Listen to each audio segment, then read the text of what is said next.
अस्सलाम वालेकुम जी व्यूअर्स जी। हम आज बना रहे हैं जी गंदलों का साग। और साग में से धुआं इतना निकल रहा है कि मेरा ख्याल है जो कैमरा है ना हमारा वो भी धुंधला धुंधला हो गया है। ये माशाल्लाह मैंने ज़्यादा सारा साग मंगाया, समझे ये 4 किलो साग है। तो गंदलों का साग ना, तो इसको मैंने कटवाया है।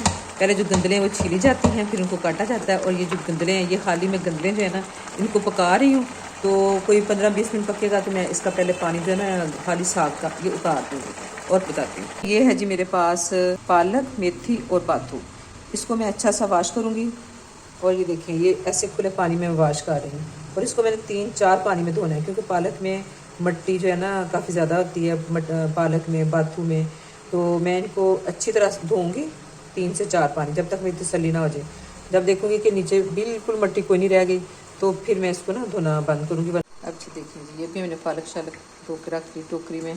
तो साग का पानी ये उतारेंगे जी। हमने जी साग का जो पानी था ना वैसे सिंक पे रखी टोकरी और इसको निचोड़ लिया है, पानी निकाल लिया है। अब जो बाकी हमारा जो साग है ना तो इसमें हम ये डाल देंगे। अब साग पानी इसका निकल गया। और अब मैं सारी ये जो पालक है ना, ये बिस्मिल्लाहिर्रहमानिर्रहीम, ये पालक सारी खुला बर्तन अब मैं इसमें डाल के ये धो धा ली मैंने, ये पकाऊंगी। अब मैं सारी पालक डाल दूँगी। तो जी हमने जनाब ये पालक जो है ना डाल के तो रख दी है। तो चूल्हे की आंच तेज़ करके तो अब हम इसको पकाएंगे। और अभी ये पानी काफ़ी छोड़ेगा, पानी ऊपर आ जाएगा। और इसको हमने पकाना है कोई 2-3 घंटे। और जी ये मैंने किया है कुछ पानी गर्म, तो ये हम उठा के डालेंगे इसमें साग में। देखिए साग काफ़ी नीचे हो गया है, तो ताकि ये खुले पानी में पके ना।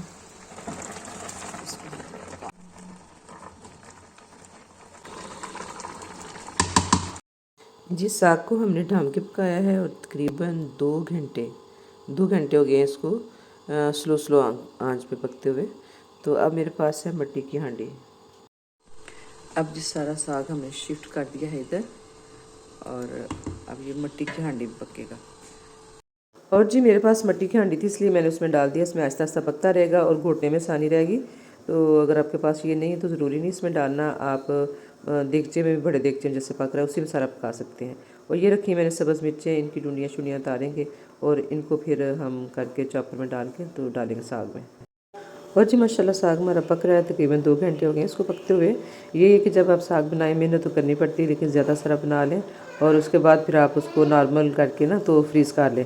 जब दिल किया निकाला और इस्तेमाल कर लिया तड़का शड़का लगा के। तो अब हम इसमें डालेंगे सब्ज़ मिर्चें। तो मैंने इनको धो के रख लिया है। अब इनकी डूडियाँ उतारूँगी और इनको करूँगी चॉप, या आप इनको बारीक कूट लें। तो इसके बाद फिर हमने देखें जी अब डाल दी हैं सब्ज़ मिर्चें। और जी सब्ज़ मिर्चें हमने डाल दी हैं और अब हम ये इसको निकालेंगे। और ये जनाब इसको कहते हैं जी घोटना, साग घोटने के लिए। ये मेरी सास अम्मी अल्लाह ताला की बख्शिश फरमाए, ये उनका है। तो क्योंकि वो साग ना ज़्यादातर वही बनाते थे, मैंने बस उनके साथ कटवा देती थी। लेकिन ये कि पकाने वाला काम जो है ना मेरी सास नहीं करती थी। तो इसको हम जनाब अच्छा सा इस तरह घोटेंगे। ये थोड़ा सा मेहनत का काम है। तो ये जो मिर्चें हमने डाल दी हैं ये भी साथ साथ पकेंगी। तो ये देखें ना थोड़ी देर बाद अब ज़रा थोड़ा सा और पक जाए, क्योंकि थोड़ा थोड़ा ये इसमें पानी है। तो 2-4 मिनट के बाद हम इसको घोटते हैं। अभी तक मैंने इसमें नमक नहीं डाला, इसमें मैं डालूँगी अब नमक। इसमें आप नमक मिर्च अपने टेस्ट के मुताबिक डालेंगे।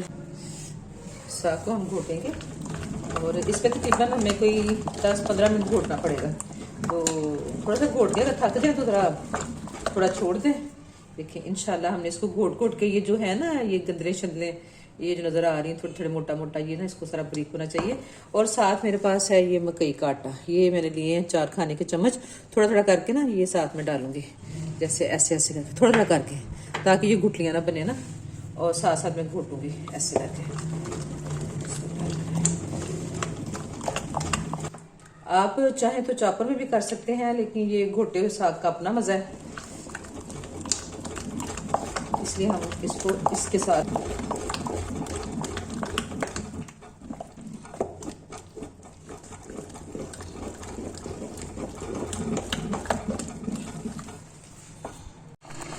फाइनली जो साग हमारा घुटा जा चुका है। तो मुझे ना नमक इसमें लगा था कम, मैं थोड़ा सा नमक इसमें और डालूँगी। तो ये देखिए माशाल्लाह ना माशाल्लाह साग हमारा बहुत अच्छा सा घुल गया। अब हम इसको लगाएंगे तड़का। और जी मैं इसमें तकरीबन डालूँगी 2 टेबलस्पून सूखा हुआ धनिया पाउडर, ठीक है।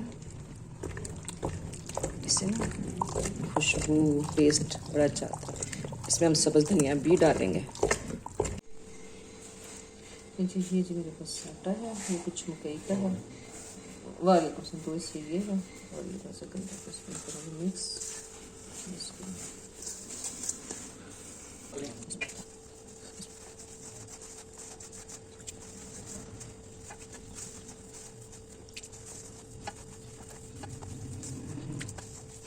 जी आटे में हमने अच्छा पानी गर्म करके डाला है, मतलब बहुत ज़्यादा गर्म नहीं कि जो हाथ को परेशान करे, तो नीम गर्म से थोड़ा ज़्यादा गर्म। तो नेक्स्ट टाइम इंशाल्लाह मैं मकई की रोटी पकाने के लिए जो आटा गूंदूँगी ना, वो आपको एक और तरीके से बताऊँगी। उसके साथ 100% रोटियाँ जो है ना आपकी अच्छी बनती हैं, उसमें गंदम का आटा भी नहीं डालना पड़ेगा।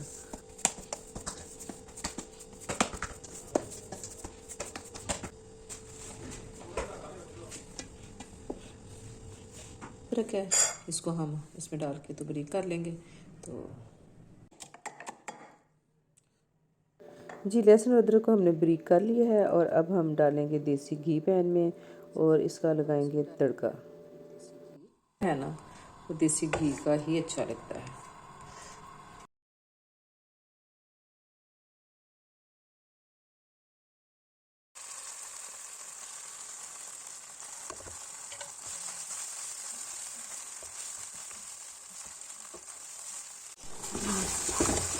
साग हमारे को लग गया है तड़का। सब्ज़ धनिया के डालने के बाद हम इसको अच्छा से करेंगे मिक्स आंच पे, और साथ अब बनाएंगे मकई की रोटी। अच्छा ये है जी पानी। तो ये देखिए, ये जी मैंने ऐसे पेड़ा बना के ना, ऐसे पेड़ा बना के ऐसे, तो थोड़ा सा लगाऊंगी इस पर पानी। ये मैंने इसके ऊपर मुझे ये प्लास्टिक शीट रखी है, इसमें लगा के मैं तो बस ऐसे पेड़े मार के ना इसको ऐसे करके बनाती हूँ, तो मुझे ऐसे ही बनानी आती है।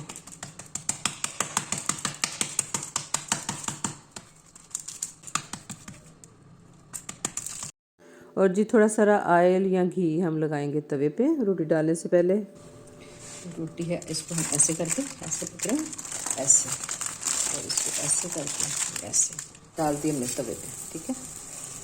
ये हमें ज़्यादा नहीं लगाना, बस थोड़ा सा इसको बस वापस कर दे।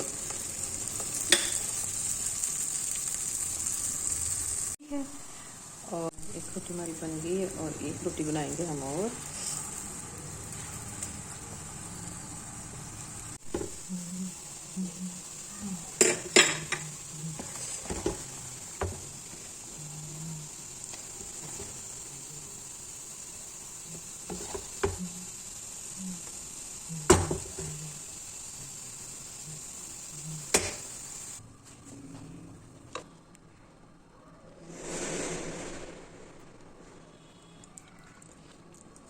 ये जी साग, साथ मक्खन और मकई की रोटी।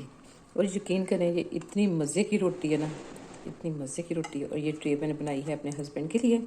तो इंशाल्लाह जी मिलते हैं किसी नेक्स्ट वीडियो या व्लॉग में। उम्मीद है कि आपको ये मेरी आज की रेसिपी ज़रूर अच्छी लगेगी। जी वीडियो पसंद आए तो प्लीज़ लाइक कर दें, और अगर चैनल पे न्यू है तो सब्सक्राइब कर दें। तो हम पंजाबी लोग जो हैं साग बड़े शौक़ से खाते हैं, और हमें बनाना भी अच्छा आता है, लेकिन फिर भी कुछ लोगों को ये बनाना मुश्किल लगता है। तो रेसिपी आपको दे दी है, प्लीज़ ट्राई ज़रूर कीजिएगा और कमेंट भी कीजिएगा।